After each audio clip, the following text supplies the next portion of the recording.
My name is Sergeant Major Pete Northrup. I'm out there with a Sharps rifle having a great time sniping. For me, Channel 1, a fire well tended. Bang, you got me. They'll be complaining about Confederate Kevlar. And then when you get done and it's time to clean your rifle, drink more water. It's like no cornbread. It's the pointy end that kills. 2 desert deployments and a jungle deployment. You did not walk around showing off your underwear. Described as being stuffed like a pillow, though not as soft. There's blood dripping off that hunk of meat. And it's like, oh, you got me, and I fall down. You gotta think about it. They're scarce as hen's teeth. He landed right on top of the bayonet. I'm your man. Hot sun does bad things to a human body. So now I gotta go play prisoner. Bulletproof blue. Will one of you men please shoot that Confederate? Good morning. My name is Sergeant Major Pete Northrup, Senior Ranking NCO with the 12th Georgia Volunteer Infantry Company. Presently, I'm the Senior Ranking Non-Commissioned Officer.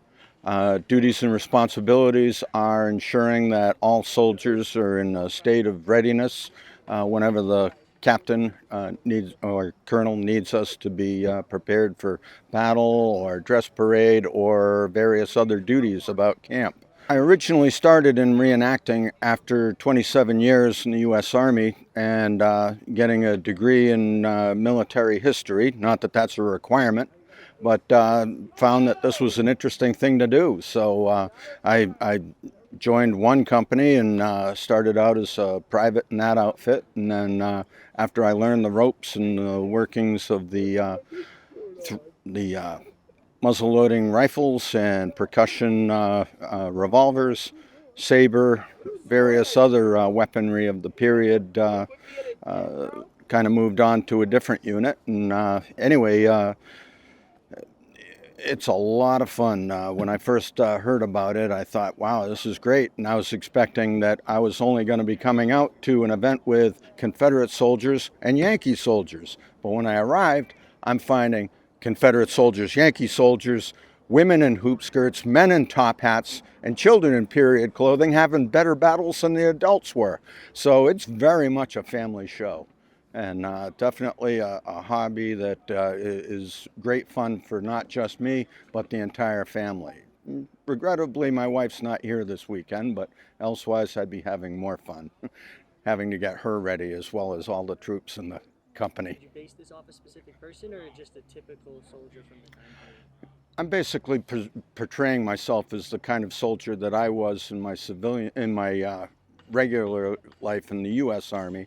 So quite clearly, if this were the actual war, and here I am, I'm a career soldier for 27 years. Probably would have gone for 30, but decided to opt out for an early retirement based on the fact that my home state was being threatened. So retire from the Army, and then join the regiment in my home state. Is there anything specific you can speak to, like from your career in the Army, that you use to help with this role now? It's a lot about, surprisingly, it's about the little things. Big things seem to take care of themselves, but there are little things that you'll notice every now and again. A soldier will be walking along with his backpack on, and he's got a blanket roll on the top of it, but it's not strapped on properly, and as a result it's dangling down about midway on his back, and when he does facing movements, turning left and right, it's hitting the person left and right of him. And they adjust. They don't seem to mind it too much, but you do little things like take those blanket roll straps and have them come up through the shoulder straps. Keeps that blanket sitting right on top of the pack. Has a very nice, sharp military appearance. So that's kind of one of the things that I facilitate, is those little things. The colonel, he sits there and he does his stuff, but it's like, you fix this one little doohickey, like wear your sash in a particular way, you put it on in a particular way, and it gets on a lot easier every time. The sash that I'm wearing is typically of a senior non-commissioned officer, either a first sergeant or a sergeant major. Wear the belt over that, non-commissioned officer sword, brass hilt straight sword. Not exactly the kind of thing you're going to go bashing people with, because it's the pointy end that kills. So it does real good service for that. Typically, I would also carry into battle a bayonet, cartridge box, cap box, haversack, and of course my pattern 1853 3-band Enfield rifle. Unless, of course, I acquire a Springfield rifle, which I actually did last week, so I have to start talking 3-band Springfield rifle now. But the rifle in a formation is quite an awesome weapon. You get a soldier that knows how to operate it properly. A well-trained soldier at the time should be able to load, fire, and shoot 3 well-aimed shots in a minute. That's every 20 seconds that rifle is firing off. And when you've got one guy shooting a rifle, that's nice. But when you've got 30 guys shooting their rifles at that same speed, that same cadence, it's quite a terrifying implement of war. You had to do much historical research to help with the role? Oh, indeed, yes. You know, there's one thing that you know, as you do it, you grab a book, you read. I've read from the Ken Burns series, which was really prevalent at the time that I first got seriously into reenacting back in 1994. They, you know, listening to the accounts of Sam Watkins of Company H, 1st Tennessee Volunteer Infantry, and reading his book, and then Joshua Lawrence. He started out as a buck private, ended up as a full colonel at the end of the war with the first Rhode Island. His diary and accounts of his wartime experience. Sir Arthur Fremantle, a British officer with the Coldstream Guards who came to the United States, or the Confederate States, on a visit of the Confederacy. He kept meticulous records of how things happened. And then various other soldier experiences. A fellow who was who kept a journal of his experiences as a prisoner at Libby and then later Andersonville prison. Just kind of phenomenal things that you read about as a soldier begins to live with less, the sorts of equipment one carried. Getting back to Sam Watkins, who was prevalently referred to throughout the Ken Burns series, he described that there were 2 armies in the war. There was the Fed and the Corn Fed. So after reading that book, I came to realize the idea of walking around trying to make and eat hardtack was not exactly the most funnest experience, but boy, that cornbread sure does taste good. Easy to make, but you know, after a weekend of eating cornbread and you stop off at Cracker Barrel on the drive home from Gettysburg, and the waitress comes over and says, "Oh, did you want biscuits with that, or did you want cornbread?" And it's like, no cornbread. Yeah. When you think about these weekends, is there something you enjoy the most, or do you have a memory that is your favorite experience from doing the reenactments? One thing that I very much love about reenacting and the camp experience is in the very late hours of the evening when there's only 1 or 2 people still out, and we're by the campfire and we'll be sitting there, you know, maybe sharing a beverage of, you know, either some whiskey or some beer or whatever beverage happened to be at hand at the time. But just sitting there and staring at the coals and just chatting about all manner of topics. It's just, you know, some people can sit at home and watch the Johnny Carson show or various other things, but for me, Channel 1, a fire well tended. Yeah. What is the most challenging part about doing the reenacting? One of the most challenging parts is the concept of walking around in wool on a hot day with all the buttons buttoned properly. A lot of people want to have that top button open, they want to have their shirt open, get some ventilation going in there. There are ways to ventilate properly during the time. So always have to have that top button buttoned, which is one of the things that as a senior non-commissioned officer, I'm always on top of the other soldiers. So cover that top button. Yeah. Because for all intents and purposes, nowadays, although sometimes you get it with some of the fashions of loose-fitting trousers and showing off one's BVDs, but back in the during the Civil War, the norms, the mores of the time, you did not walk around showing off your underwear, and a shirt was underwear. No, you would have a coat on, and that top button would be buttoned. Yeah. The others can be open, but that one would be buttoned. Regarding the legs, rolling up the cuffs a bit, a little bit higher than the boot, allows more air to come up inside. So drink lots of water. That's another thing that my Army career, bringing that to this hobby, is pounding the idea of forced hydration.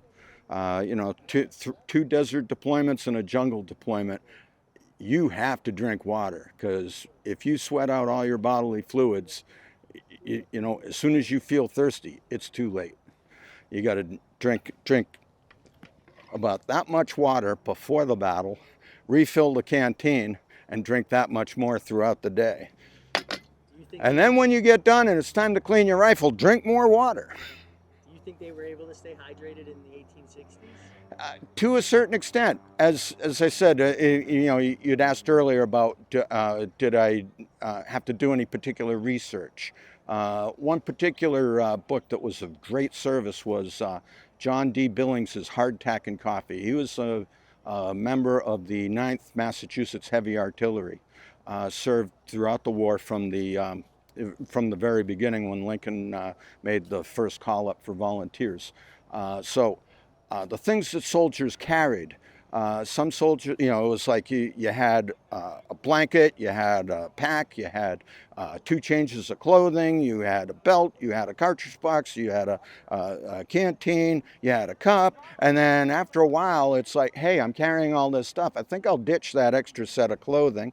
I'll ditch that second blanket and make a choice. Do I want a canteen, or would it be more prudent just to carry a cup and fill it from streams as I'm marching down the road? So that's very often what some of your more streamlined Confederate soldiers would do, would pare things down to the cartridge box, the cap box, a haversack to carry it'd be a large canvas sack like so, described as being stuffed like a pillow, though not as soft. And in here you'd be carrying all your food plus any other miscellaneous instruments you might need. Say a tin plate, fork, knife, or spoon, and then some various other implements that you might put in there. But you're going to be getting your food issued to you in the raw. It's going to be a certain quantity of flour, certain quantity of salt, maybe sugar, dried vegetables, meat. It'll either be salted beef, salted pork. Sometimes it's fresh cut beef or pork, and that's going in there. And it's you go to the butcher shop, you get your hamburger, your meat, whatever. There's blood dripping off that hunk of meat. So quite clearly, this isn't going to be smelling very nice either. But nevertheless, it's what you had, it's what you used. Then of course, pare things down to just a blanket rolled across the chest. Inside that, you might have a spare shirt, spare pair of change of drawers. Then also hanging off of that would be a cup such as this. Now, when it comes to when you guys do the battle reenactments, how much of that, like, can you walk me through what is choreographed? How does that actually work? Do you know when, I guess, you're going to die in battle? Do you know what the ultimate result? I guess you follow the result of the real war, but like, how does it work in the actual moment? During a reenactment? Yeah, during the reenactment. During a reenactment, you get out there, your unit marches out into position, and then the opposing force, they march out into their position, and then bang, off goes a cannon. Now the game's afoot. You're ordered to fire at them. They fire back. And after a certain time, You might think to yourself, gee whiz, I didn't put enough cartridges in my cartridge box. I'm running low on ammunition. Maybe it's time to take a hit. Or there are other times where you're looking across and you see this fella directly aiming at you, and bang, off he fires, and you think, oh, gee whiz, I should have taken a hit for that guy. And it's like, okay, I'll shoot 2 more times. Next time he's reloaded, he'll shoot back towards me, and then I'll take a hit for him, and it's like, oh, you got me, and I fall down. When you fall down, you have to go at it. Some people will just drop their gun down and let it flop down on the ground, and then they'll plop down, and you got to think about it. This rifle that we carry, they're scarce as hen's teeth. To make matters worse, they're getting more and more expensive. So you drop that down, you're potentially damaging and breaking about $1,000. You know, you're gonna, you know, and if you can find another one, it probably won't be $1,000. Probably be closer to 15 or 2,000. So you got to think about the safety of your equipment, and then also when you fall down, you need to do it kind of carefully, because if you don't put some thought in it, you'll have what happened to a dear friend of mine, Fred Blandon, who sadly passed away about 10 years ago. But he was telling me the most humorous story of taking a hit where he falls down and his bayonet, which was strapped on his left side, he landed right on top of the bayonet, and it went down into the ground like a tent stake. And when it was time to get up, he couldn't and had to undo his belt. But nevertheless, it's, you know, you want to make sure you don't plop down on breakable gear and protect it. So how to take casualties. There's the situation where you see that guy that's sharpshooting and he aims at you, and it's like, okay, I'll give him the glory. Bang, you got me. Then there's sometimes it'll be a matter of you know, cards. Hand out cards. You know, what do you got? Oh, I got a 10. Okay, you fire 10 shots and then you die. What do you got? Oh, I got a 3. Well, you won't be playing for very long, but you'll look good laying out in the sunshine. So What's the longest you've had to lay out there? Yeah. Now, here's for instance, was at Gettysburg reenactment, not this year, but the year previous. Our captain comes out and says, okay, need a volunteer to take a hit on the first volley. And I'm thinking, oh boy, I'm really hot, I'm really tired, and yeah, nap's gonna go down real good right now. I'm your man. So I take a hit during that first volley. And then they march away, and I'm sitting there laying out in the sun doing what we call working on your bloat. And that's kind of a bit of a pun in a ghoulish kind of way. If you look at photographs of like Matthew Brady's The Dead of Gettysburg, they'd been laying out there for 3 or 4 days, and of course the body does, hot sun does bad things to a human body. So, you know, eventually gases expand, and, you know, they look extremely fat, but that wasn't how they started. So anyway, getting away from that. Right, the story at Gettysburg. Take a hit on the first volley. So I'm laying there and I'm working on my bloat, as I said, when all of a sudden a couple of artillery guys come up to me and say, "Hey, you got to move. You got to move now. You're in the danger zone of our cannon." I said, "What are you talking about? We had to move our gun and you're in the danger zone." Okay. So I get up and I start walking over out of the way, when all of a sudden some Yankees come up. They grab me by the shoulder and say, "All right, you're coming with us." And I'm like, "What are you talking about?" And they're like, "No, I'm dead." "Well, if you're dead, why are you on your feet?" I'm like, "Okay, you got me there." So now I got to go play prisoner. And that was an adventure unto itself. But do you think people ever maybe don't fall when they should in the battle? oh boy, there are 2 phrases you might hear in reenacting. One of them is bulletproof blue, and then on the other side they'll be complaining about Confederate Kevlar. So very often you'll have situations like my first year in the hobby. I'm out there with a Sharps rifle having a great time sniping at this one particular Yankee officer who just needed to be shot at. If you ever heard the name, well, I won't throw the man's name out there, but if you'd ever heard his name, you'd know this is why I was shooting at him. But anyway, nevertheless, I'm aiming at this one particular guy, shot at him about 3 or 4 times as he's having his unit do all these fancy flanking movements to get into position.